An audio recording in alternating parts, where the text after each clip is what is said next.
What is going on, Nose Nation? This is Florida State Live, Voice of College Football. We are finally back. We've been away for a while, had some scheduling conflicts and things like that. Some things got kind of mixed up, but we're back after about 3 weeks or so. As you can see, I'm by myself. Um, Shout out to Sam. He's no longer with us. He's got some other things going, so it's just going to be me for a while. But I want to give a salute to Sam. Definitely thank him for the time that he was here. The shows we did, I felt like were really good. We had some really good chemistry, but we had some other things going on. So we are looking for a co-host. I will have a co-host soon at some point, but for now, it's just me. So welcome back, everybody. Appreciate y'all sticking with us. Now we're back, but not a real long show today. Just wanted to talk about a few things. Just kind of wrap up the recruiting that we've done since our last show. Of course, the big one was getting cornerback, five-star cornerback Chauncey Kennon. That was huge for Florida State at the beginning of the month. Um, you know, he's the highest ranked commit that we have for 2026 right now, and rightfully so. Not only is he, a really good cornerback, but he also plays some offense too. But that was really huge for Florida State to get that one. And from what he said after he committed, when he took his last official, uh, which was about a month or so, I think, before he committed, that he kind of knew that he was going to commit then. It was kind of like a silent commit. So that was a big one. And not only did he shut down his recruitment as soon as he committed, but he also displayed the Florida State tattoo that he got on his leg. So that was really nice. So shout out to Chauncey Kennon. He's definitely locked in with Florida State. Also, another big one was, of course, was you, you know Duron Parks, the offensive lineman that they just recently got. That was really big because Herb Hand, what he's been doing, getting a lot of guys, all the transfers he got that will play in 2025. But he's got some guys at 26. He's 6'5", 350. I think they're recruiting him to play tackle, but he's got some experience at guard and also at center in high school too. So that was a big one. And then of course the defensive lineman Ernest rankings. Um, we got him. I think was a little bit before we got Chauncey, if I'm not mistaken. So yeah, I think it was about 4 days or so before we got Chauncey. We got him. He was our first commit to kick off the month. So that was definitely a big one. Shout out to Pot Roast or Terrence Knight, and he's been doing this thing this year, and he's really got the mojo going with that defensive line room. I really like what he's doing. When you look at the transfers that they're bringing in, the guys that they finished up the 2025 class with Kevin Wynn and remember that name. I'll talk about him again later. And Tyden Lee and Jesse Harrell. So that was another big get. So those are the recruits that we've gotten in July. So not as big as a month as June was, but we made a few moves here in July. And also, of course, Daryl Bell, our four-star safety in 26. He's committed, but also there's a team that's still hanging around, and that's Auburn. And remember Auburn too, because he's been in contact with them still. So hopefully Florida State can hold on to him. Because as you remember, last month we had a guy in our 2027 class flip to Auburn. Jalen Scott, the DB. So um, hopefully, we can convince him to stay because that would be a huge loss. And we all remember all the recruiting losses we had last year, so we definitely don't need any of those. So, and also Darian Williams, who shut down his recruitment, after a hard push from Florida. Some details came out about that when he was going on his officials in June. When he went to Florida, they actually said that they were good at wide receiver, that they had just got to commit. So, but they were still looking at him as a defensive back. But he has offense kind of, it's kind of where his heart is. So once he took the official to Florida State the next week, kind of, got around Mike Norvell a little bit, rekindled that. So he said that's when he kind of was convinced that, yeah, I'm going to stick. And then he shut everything down. So shout out to Darian Williams also for doing that. And just today, I had a piece for FSU Wire come out about a 2027 four-star linebacker, Caden Henderson, who, out of Tampa, Florida, who is got some in-season visits that he's scheduling, and one of them is to Florida State, and that will be for the Miami game. When we play Miami, so that's going to be a big one. As you guys know, we're trying to get better at recruiting linebackers. That's still a bugaboo as far as recruiting for us. We lost out on several guys last year, and even this year, with Rodney Colton Jr. and T.J. White and guys like that. So that'll be a big recruiting weekend. Always whenever Miami's in town, and just like I said, with that linebacker position, that will be a nice game to win with a guy like Caden Henderson in the building. So, and I also wanted to talk today about some impact freshmen, some guys I think are going to come in, and just two guys in particular that I think are going to come in and be good for us and get in some rotations and get some playing time in 2025. And one of them is cornerback Shamar Arnox. I think that's how you say his name. He's been turning heads in the off season. He's been getting a lot of props from the coaching staff. Of course, the top three guys are obviously Jeremiah Wilson, the transfer. He's definitely the CB1, and you got Quindarius Jones and Rawls, Jabril Rawls. So those are the top three guys. But there's going to be a battle for that CB4 spot. As far as that goes, it looks like Arnott has a good shot to be the one to win that. He's got some competition, but he's looking really good. I think he's gonna surprise a lot of people. I think he's gonna show improve early with his length, his athleticism, his ball skills. So he's definitely somebody to look out for. And then the other for me, uh, probably no surprise because he's been turning heads ever since he came here. Javon Boggs. I mean, he just keeps uh, turning heads over and over. As you remember, he got a lot of props from not only Jeremiah Wilson, who covers him in practice, but three-star cornerback Antonio Cromartie praised him about what he's doing. Also, I think it was a transfer quarterback, Jalen King, was giving him a lot of props about how good he was. And even just today, with camp starting, Deuce Robinson gave him some more props about how he's been turning heads. So he's probably gonna, he's the leading guy to get that slot spot. There's Deuce and Squirrel. Remember that name? Are probably gonna be outside guys. So he's probably the leading candidate or one of the leading candidates. I don't want to say leading because other guys will be fighting, but one of the leading guys as far as the slot goes. So shout out to Javon Boggs. He's already doing his thing now. Now that the pads are on even more. So, and also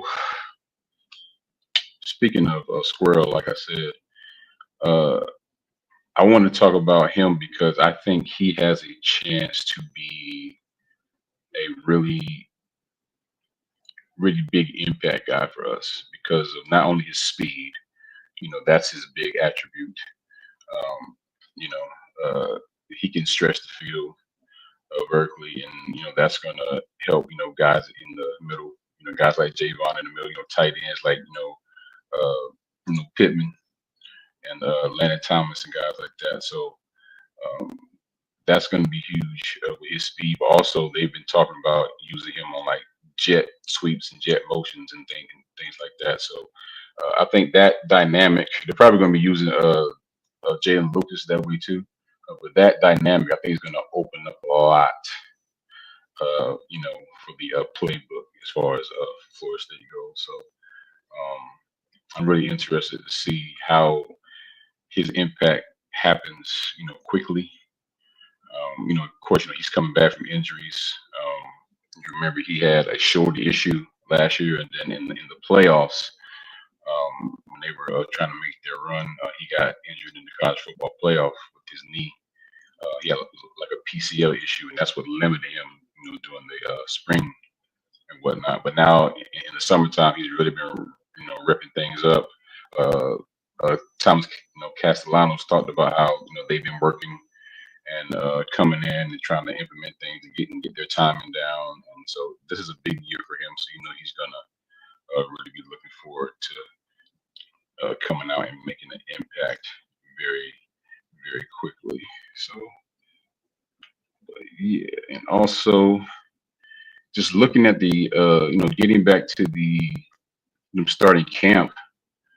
I'm interested to see you know how the installs and how they're going to come along getting this 3-3-5 defense. I think that's a big topic of discussion in Cowboys, excuse me, in Nose Nation is what this 3-3-5 is going to look like, how who's going to be playing where.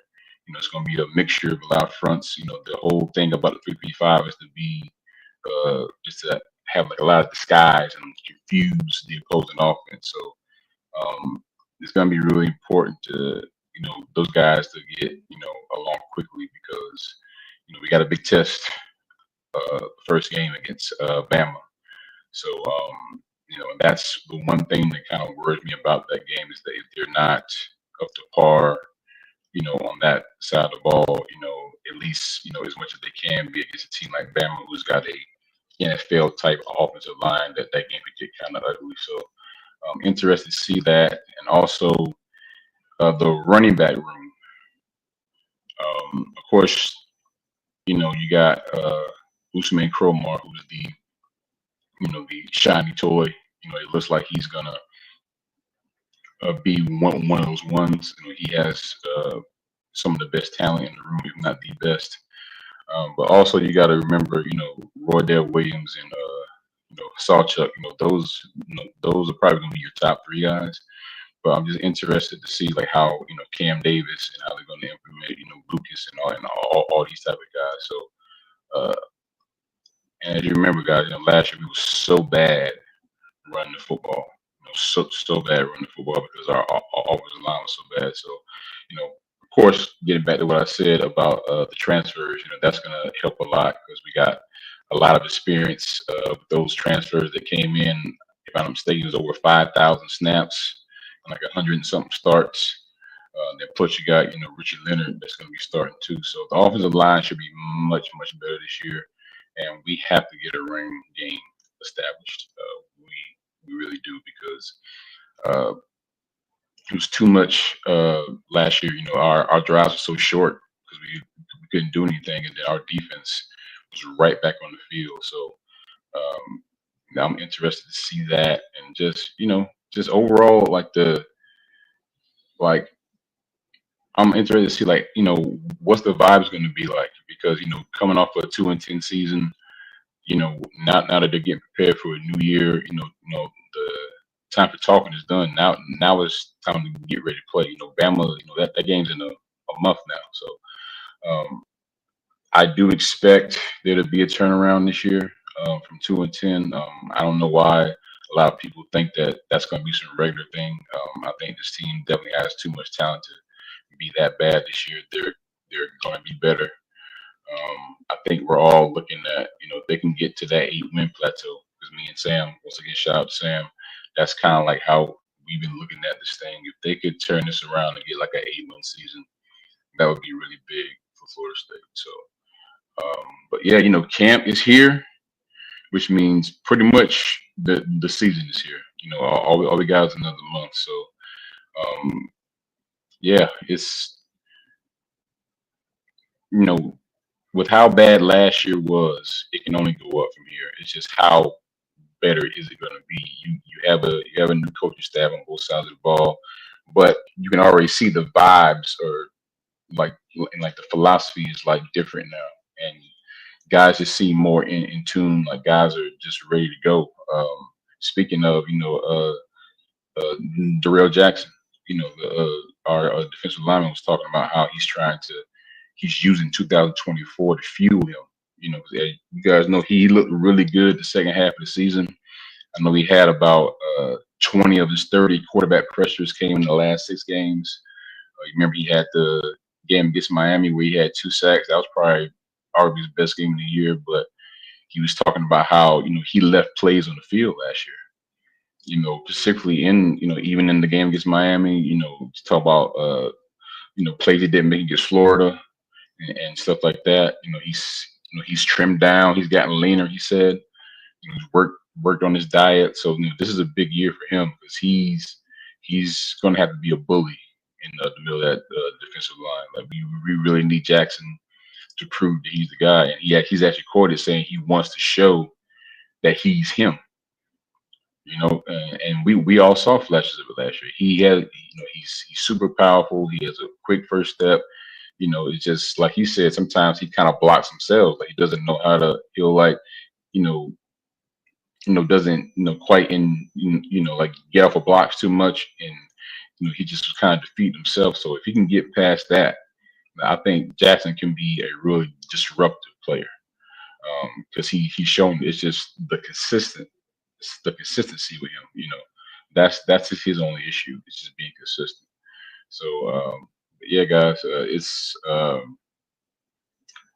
course we remember what Thomas Castellano said, about Alabama and them not having Saban. And I know you guys heard that he kind of doubled down on that, but with no disrespect. But he was just like, "Hey, we're confident in what we got going on," and I don't blame him for saying that.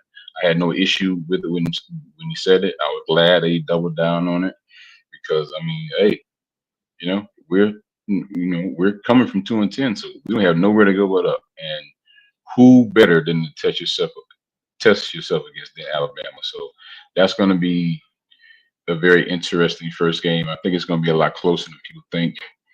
As I've said, I think that first game against Bama is going to go one or two ways. I think either Bama will come out and win big because they just have more talent and they're a little further along, or it's going to be a situation where it's the first game. You know, they're on the road. We're motivated. Crowds going crazy, and next thing you know, you look up in the fourth quarter and it's 24-20, 21-17, and the place is rocking. And I think either one of Alabama or Florida State will win either a nip and tuck game or Alabama will win big. But I'm kind of leaning towards Florida State pulling off this upset, y'all. I don't know about y'all, but just something feels different about this team. Something feels different about. Uh, I just think 2-10 was a real wake up call, for a lot of guys that were here last year because nobody saw that coming.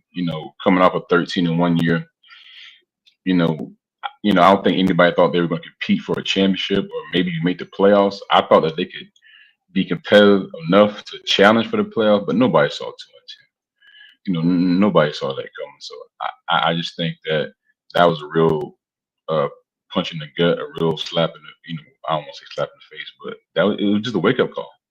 Like, those years like 2023, they don't, that's why you have to cherish those. That's why it makes us so mad that we didn't get to, that Jordan Travis got hurt when they get a chance to compete for the championship because you just don't know how many years you're gonna have like that. So yeah, I'm really thinking that Florida State can pull off this upset. So, but anyway, I just want to hop on here real quick and get back in the flow of things. Like I said, y'all, we are currently looking for a co-host. We don't know how long that'll be, but until then, I will be here doing solo dolo, keeping up with things. So we'll be back. Should be a Tuesday next week. Tuesday, 8 Eastern, 7 Central. We'll check back in and review everything that'll happen between now and then. But had to get back out here, tap back in with y'all, and recap some things that have been going on. There'll be a lot that have come out and now the camp's going on. So yeah, we are a month away, y'all. Football is here. But anyway, as always, go Nose. Until next time, y'all.